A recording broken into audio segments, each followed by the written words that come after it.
The purpose of this film for me is to inspire young people to become what I think a great American leader is, which is somebody like Whitney Young, who could talk to people on both sides of a fence.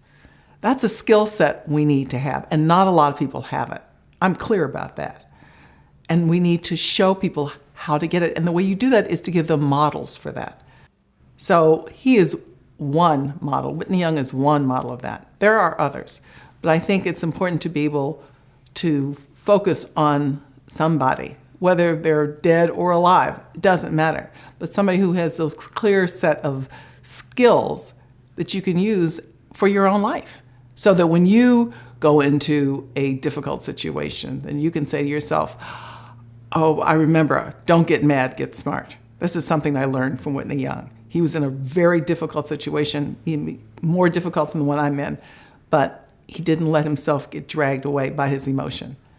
I think the idea of not giving up on people, no matter how violent or crazy or inappropriate they are, is really important and really powerful, and it's a powerful lesson for us all. Because, yes, Uncle Whitney saw tremendous abuses. He saw racism in its ugly face firsthand.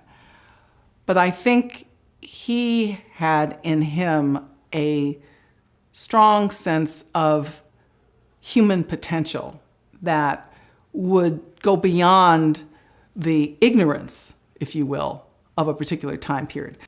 Uncle Whitney was very clear that African Americans had as much to give white people as white people had to give Negroes or African Americans. He said this as much. It wasn't a matter of coming to white America for a handout. It was saying simply that African Americans had to deal with the effects of an unjust system, and that white America had to recognize that and be able to bring equity to this situation. Uncle Whitney never bought into the idea of Negroes being inferior. One of the big things about racism is that it attaches to people personality traits that justify the system. So it says, if you are discriminated against, it must be because you are inferior. Those two concepts were always put together. And that in itself, obviously, is racist. But what Uncle Whitney did was very clearly to unpack these two concepts.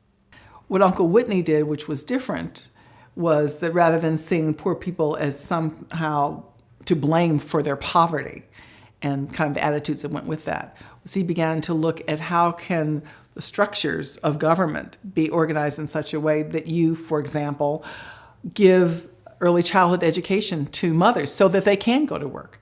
If you're not taking care of childcare, then you're not going to have mothers being able to be productive. So he began to fill in some of those gaps and politicized, if you will, the field of social work. He still is an important role model for people who may not want to be on the front pages of the newspapers, but who still want to be effective. And I think that's what we need to lift up, are all the people who work behind the scenes in many jobs, many different organizations, who do the work. We need those role models. We need people to aspire to have those kind of jobs because they get things done. And that's what we need to be about, is how do we get things done in this country.